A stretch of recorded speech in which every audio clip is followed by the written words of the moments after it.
Jujur, kita semua mungkin pernah mengalami hal ini sebelumnya.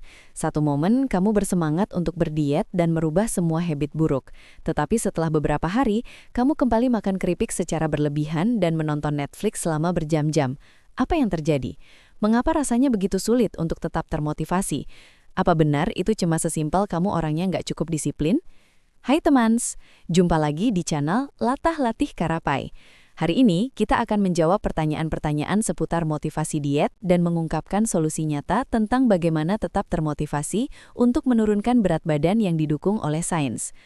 Poin nomor 1, motivasi bersifat sementara, tapi menurunkan berat badan membutuhkan waktu. Dalam waktu 10 menit, kamu bisa menghabiskan satu porsi martabak full topping, tapi mungkin butuh lebih dari sebulan hanya untuk menurunkan berat badan sebanyak 4 kg. Masalah utama yang dihadapi orang ketika bertanya tentang bagaimana tetap termotivasi untuk menurunkan berat badan adalah bahwa motivasi cepat memudar dan godaan akan selalu ada. Rahasianya yaitu, kita bisa menggunakan teknologi yang tersedia dalam genggaman kita untuk terus menyegarkan diri dengan lebih banyak motivasi. Cara mudah untuk melakukan ini adalah mendengarkan podcast harian tentang kesehatan, aneka video tips diet, atau bahkan bisa juga sesimpel menonton kompilasi video weight loss body transformation. Percaya deh, semua hal ini akan membantu menginspirasi kembali kamu dan membuat kamu tetap termotivasi. Poin kedua, setiap orang memiliki jumlah willpower yang terbatas. Apakah kamu pernah menyadari kalau lebih mudah untuk membuat keputusan sulit di pagi hari, tetapi lebih sulit untuk membuatnya di malam hari? Ini karena willpowermu adalah sumber daya yang terbatas. Setelah seharian membuat keputusan yang sulit, sindrom psikologis yang disebut decision fatigue atau kelelahan keputusan akan terjadi dan membuat lebih sulit untuk menolak martabak itu. Solusinya adalah, daripada bergantung pada willpower, lebih baik kembangkan kebiasaan sehat. Kebiasaan tidak dibuat secara sadar, tidak tergantung pada willpower, dan merupakan keputusan yang diambil secara otomatis. Kebiasaan sederhana seperti meminum segelas besar air tepat setelah bangun tidur atau enggak makan setelah jam 7 malam sangat mudah untuk diterapkan dan akan membantu kamu saat motivasi dan willpowermu memudar. Poin nomor 3, kemajuan bisa menipu. Cermin memainkan permainan saat menurunkan berat.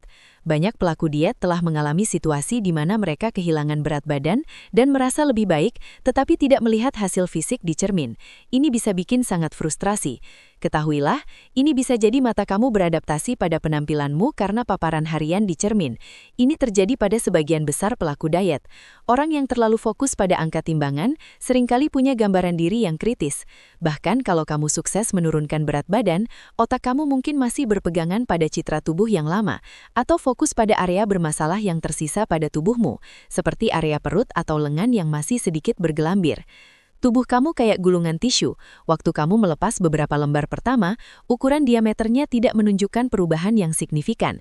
Tapi waktu kamu udah mencapai bagian tengah gulungan, melepaskan jumlah lembar yang sama akan membuat perbedaan yang jauh lebih besar pada diameter gulungan. Nah, kehilangan 5 kg lemak pada seseorang yang kelebihan BB 50 kg akan kurang terlihat di cermin dibandingkan kehilangan 5 kg lemak pada seseorang yang cuma kelebihan BB 10 kg. Perubahan visual yang dramatis cenderung terjadi belakangan setelah kamu melewati lapisan lemak yang tebal. Solusinya di sini adalah menyadari bahwa ukuran tidak pernah berbohong. Mungkin gak terdengar menarik, tetapi secara tekun melacak progres sangat penting untuk kesuksesan dietmu. Ya, ambil foto diri kamu, menimbang diri, tapi jangan obsesif terhadap angkanya, mengambil ukuran lingkar badan, merekam video dan mencatat catatan ini dengan teliti. Atau bisa sesimpel jika pakaian lama kamu udah terasa longgar, itu cukup menandakan progres fisik kamu itu nyata. Kemajuan sama dengan motivasi, dan ini akan membantu kamu tidak merasa putus asa oleh cermin. Poin nomor 4, sehat tidak harus menyiksa. Ketika kebanyakan orang berpikir tentang jadi sehat dan bugar, mereka membayangkan makan dada ayam kering, brokoli tawar dan berlari berjam-jam di treadmill. Tidak harus seperti itu, bahkan seharusnya tidak.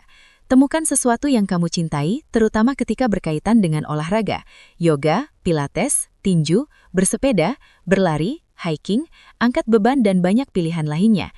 Dengan semua pilihan yang ada, kamu tidak punya alasan untuk tidak menemukan sesuatu yang kamu cintai dan bisa kamu jalani.